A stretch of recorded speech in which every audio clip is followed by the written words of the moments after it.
First, in the beginning, with a simple story.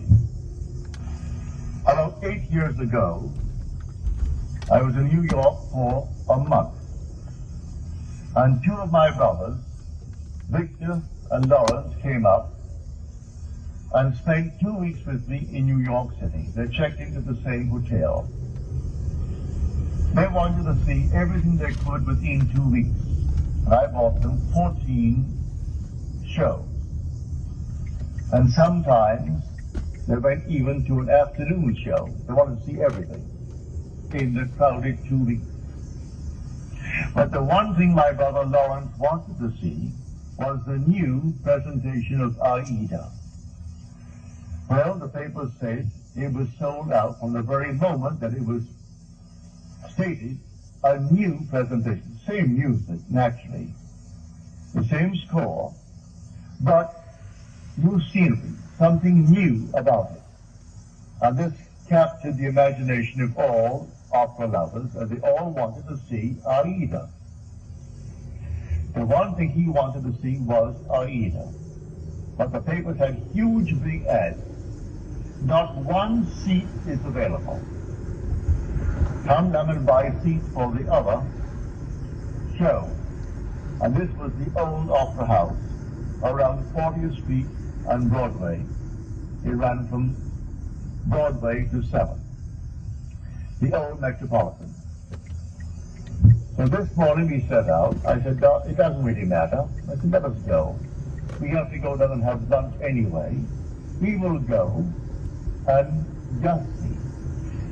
We got there, and these huge big signs on the outside, no seats for Aida available. And they were plastered all over the Metropolitan. I went in, and there were 3 lines leading towards the 3 windows, selling tickets for the entire season. And there was no seat for Aida. I got into the first line. It was a very long line.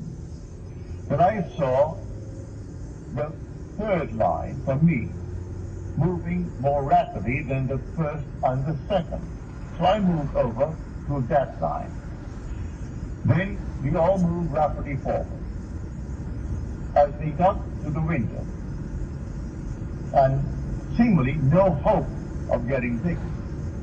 But before I left my hotel room, I simply assumed that I had the tickets for my 2 brothers. I didn't want to go. They wanted to see it. So I assumed that I gave them the ticket. I got into this line and we moved rapidly towards the window. As we got there to the window, a tall, blond man with about, he must have been 6 and 5'11". He must have been about 6'4". He stretched his hand up over my head and diverted the ticket seller as he asked the question, while one in front of me is buying seats not for Aida, for that's completely sold out. He is buying 2 other seats for some other opera. Then he departed after he diverted the man's attention, and this man pushed on some bills under the window. And then, as the teller looked at the money, and this man is at the door now, the tall, blond fellow. And he gave this man the ticket, and then suddenly he said, well, he only gave me $3. He should have given me, and he mentioned the money he should have given me. And that, he was bewildered, the teller was bewildered. I turned around and I screamed at that tall blonde. I said, sir. I screamed so loudly he couldn't stop but be attentive. He turned around and said, come back here. No one. He came back like a little child being led by the nose. He came back and he said, what's wrong? And the man said, this is all that he gave. 2 $1 bills. He said, oh no, he didn't. He gave you 2 pennies. Well, I said, no, you didn't. I was standing right here. I saw what you did. You gave him two $1 bills. That's all that you gave him. The man is extravagant. He was so completely dumbfounded, he didn't know what to do. I said, I'm standing here, I saw exactly what was done. Then he opened up his purse, and here was a stack of one, and he had a $20 bill and two tens. He said to the man, when would you discover your mistake if I gave you two tens? And the man said to him, at the end of the season. And with that, it was closed. And the man then took out the money and paid for the ticket and took back his 2-1. Then I said to him, I want 2 seats for Aida tonight. And I want them in the horseshoe circle. I want them center. He said, yes, sir. And he took from what is called the VIP. They always keep a few out. So the house is sold out. They always keep a few seats for those who are coming called the very important people. But I am certainly not a very important person. But I saved him from the loss of $20. And he quickly took the 2 seats out and said to me, $20. I gave him the $20, went back and gave the 2 seats to my brother. Now, a state called a thief. These 2 men have chosen to be thieves in their world. They're con men. It's perfectly all right. God made everything for its purpose, even the wicked, for the time of trouble. Read that in the 16th chapter, the 4th verse of Proverbs. He made everything for its purpose, even the wicked, for the day of trouble. For the day of trouble may not be a war. I was troubled. How to get these cities? That's a moment of trouble. And I simply assumed that I had them. And I simply played my part in my imagination before I left my hotel room. But my brothers are going to see this show this night of Aida, the new presentation of Aida. The Jews who have already given themselves over to the state of a thief, they had to actually come right into the line. I took the first line, then I moved over to the third line because I started moving more rapidly. So he comes over to the third line and plays his part beautifully. If he had not done what he did, I would not have received those tickets because I am not a very important person. But the man looked me in the eyes and said, here is an honest man. As far as he is concerned, I am an honest man who saved him from losing $20. And so he quickly took out the 2 seats. I paid for them, that he didn't give them to me. I was willing to pay for my seats, but you couldn't buy them. All over the place, sold out, sold out, sold out, all over the Metropolitan Opera. You could paste it on the walls, and there's a huge big ad in the paper. Aida is sold out. And I went that day and got those seats right in the circle, in center row for my 2 brothers, because one man played his part beautifully. He had given himself over to a con man. He finds it easier to make a living being a con man. So those who are pickpockets, there are schools to teach people to be pickpockets. Do you know that? They come right out of the school and go into a profession. All right, that's their part. They've played that part. Now you play your part beautifully, and one of them can be instrumental in getting you what you want in this world. So I wanted 2 seats for Aida, were it not for a con man in that world, I would not have had those 2 seats. So he comes into the line where I was in the line. He comes forward, and just as I got to the ticket window, he puts his hand over my head to divert the man's attention. And the one in front of me who is buying two seats, not for I either, because you can't get them.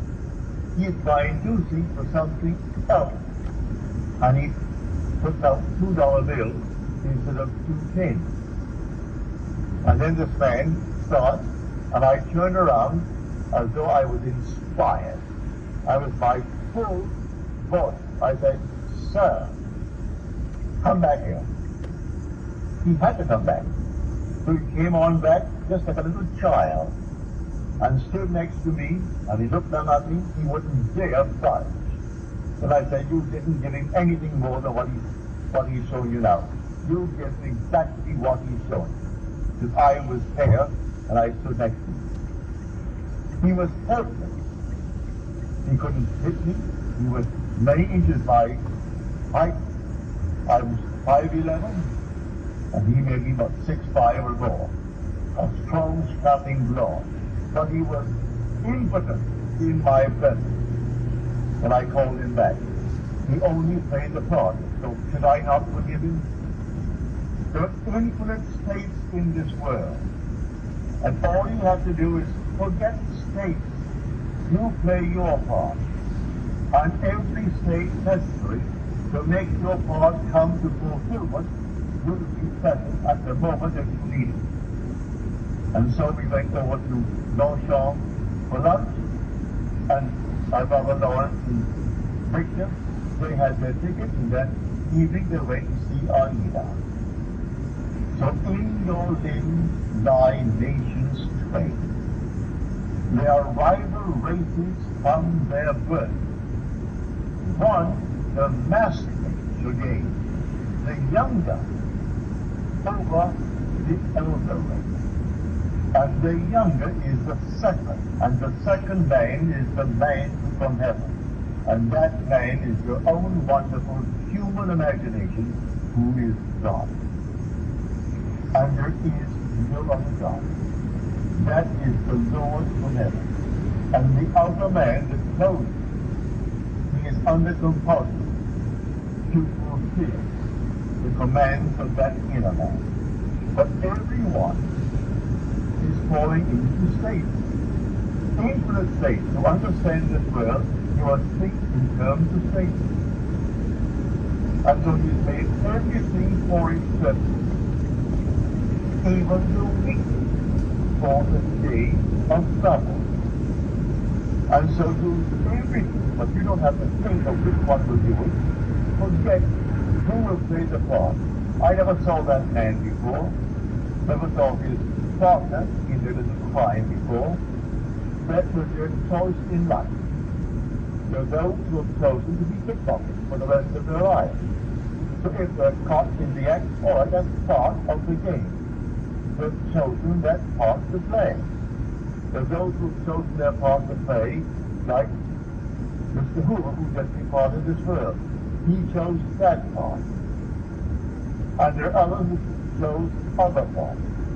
Either wisely or unwisely, we fall into these things. But when the inner man begins to awake, he selects his part wisely. It's entirely up to us. So I tell you, everything in this world that you want to be, you can be. If you know that there are only states, you move into the state, because the occupant of the state does not differ from the occupant of any other state. The one who played the part that day of the con man to get 2 tickets for $2 instead of $20 and go on the street and sell them for $15 and make himself a quick few bucks. The same occupant is God. God is playing all the parts. So all we have to do is simply to explain a little bit our conception of causality, to actually excuse everything and forgive everyone in this world. I forgave him because he actually was instrumental in getting me the 2 seats for my mother. Would he not play that part at that moment, I would not have had the seat. But before I left my hotel room, I simply assumed that my brothers had their seats and they were going to see our Eden, and they came out filled beyond measure. So we went down, and seemingly no hope. I wasn't concerned about any hope.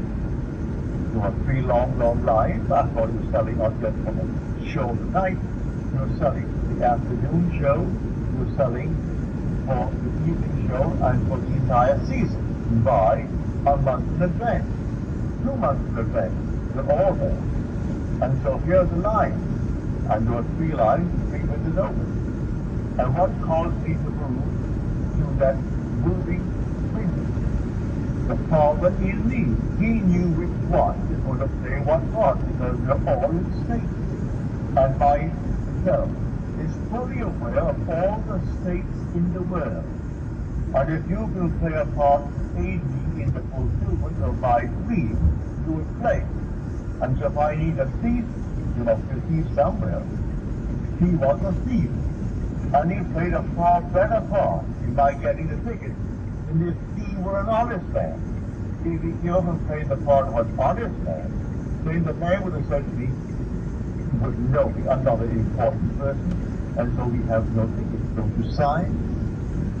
No tickets available. It's a sellout. But it was not a sellout, and a thief made it possible for me to get my 2 tickets. So when you see this, you could be every being in the world. Everyone. They're all playing their part.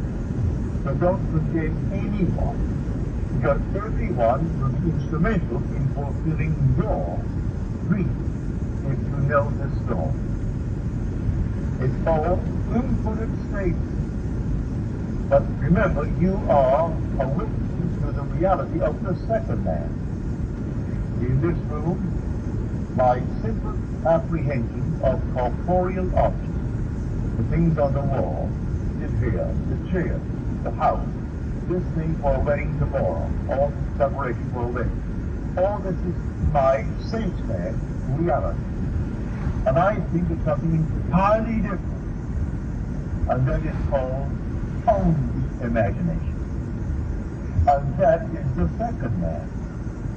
Now, what do I want in place of what my senses are telling me? Let me now enter into that state and live it as though it was true, and move forward in that state. Now, let me show you the difference now, because it started with that statement in the 22nd chapter of the book of Genesis. An idea that is only an idea produces nothing and does nothing. It must be felt, actually felt, so that it awakens within oneself certain sensations, certain motor actions in order to be effective. What would the feeling be like if it were true? Dwell upon that until the feeling awakes within you. The sensation. For imagination is spiritual sensation. That is the creative being in you. It's not just to entertain an idea. What idea? The idea must produce in you this feeling, which is a sensation. But it must be a feeling. What would the feeling be like if it were true? You dwell upon that until you catch that feeling. As Churchill says, that the mood determines the fortunes of people, rather than the fortunes, the mood. The mood precedes the fortune. So what would you want in this world? Or contemplate? What would the feeling be like if you had it? What would it be like if it were true? That is the story of Scripture. If I could only feel that I am already the man that I want to be, that I'm already the woman that I want to be, and feel it, then it's not only an idea, which as an idea without feeling will produce nothing. Now it has everything, because in this story he said to the second man, "Come close, my son, that I may feel." The secret is in the feeling. So Esau went out. He is the first man covered with hair, the outer man. And Jacob is the inner man.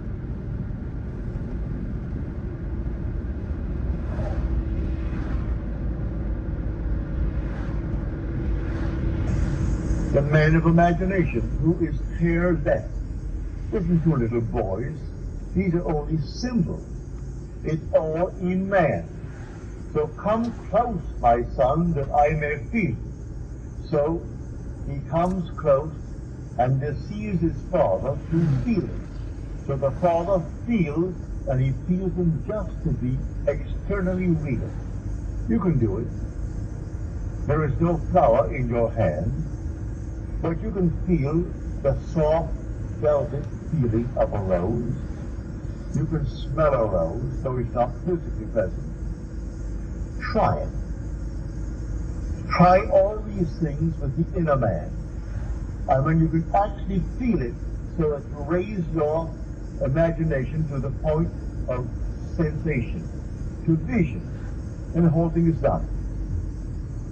It's done in a way you do not know it's going to happen. If it takes a thief to aid you, then you forgive the thief.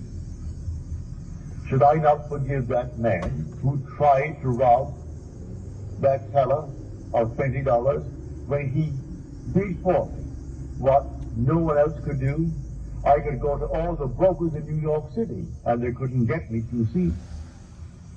I could go to anyone and they couldn't get me 2 seats for my 2 brothers.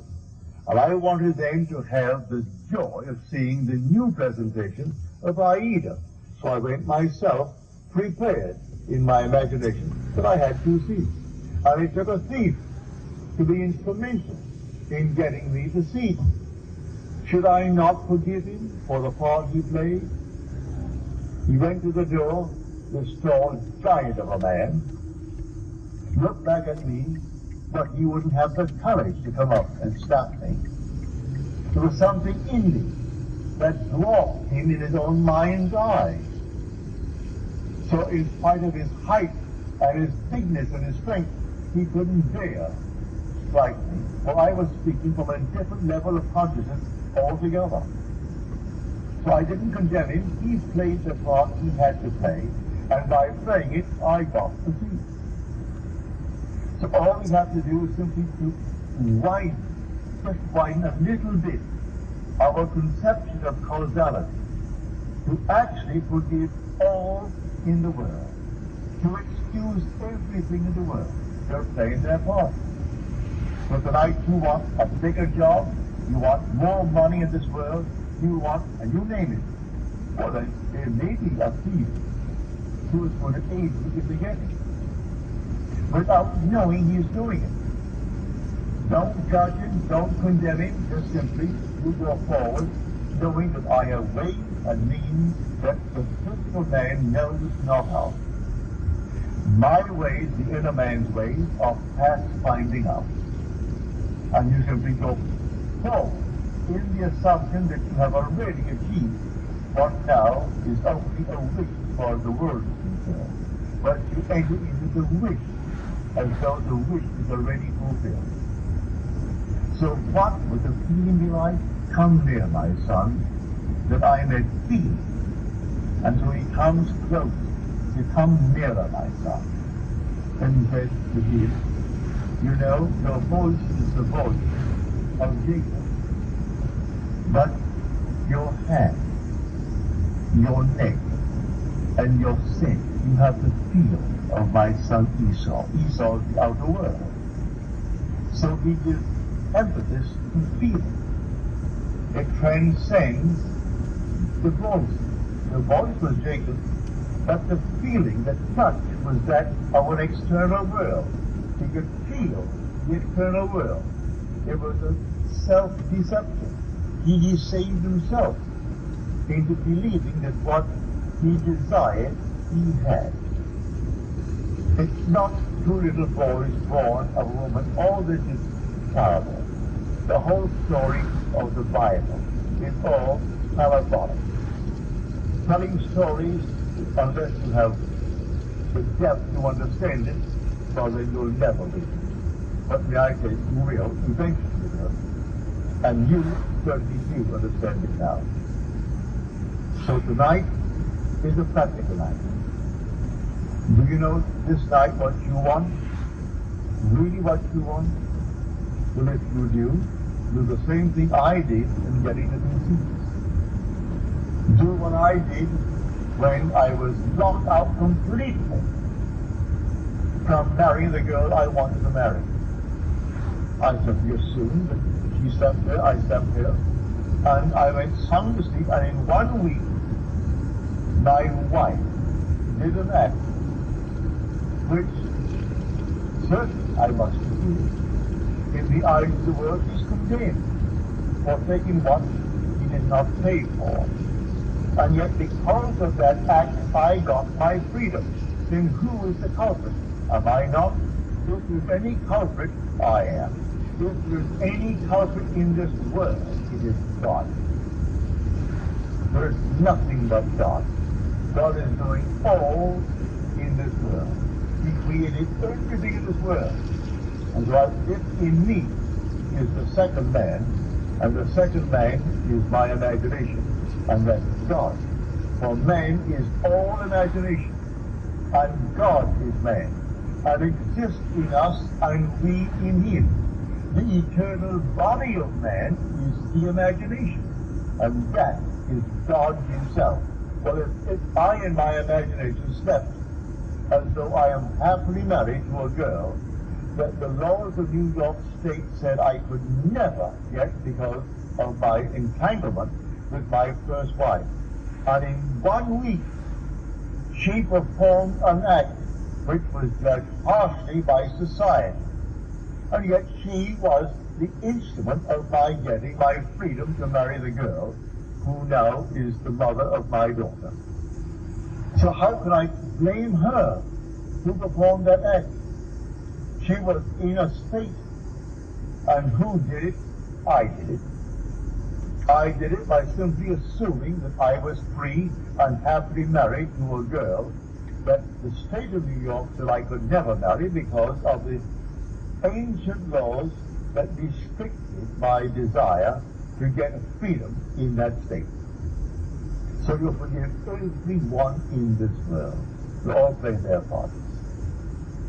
So in my own case, I have seen thieves, I have seen all kinds of people play their part. They were instruments in the fulfillment of my desire. So how can I ever condemn all? So the last cry on the cross, Father, forgive them. They know not what they do. Forgive them. The whole vast world is playing until he awakes in that body.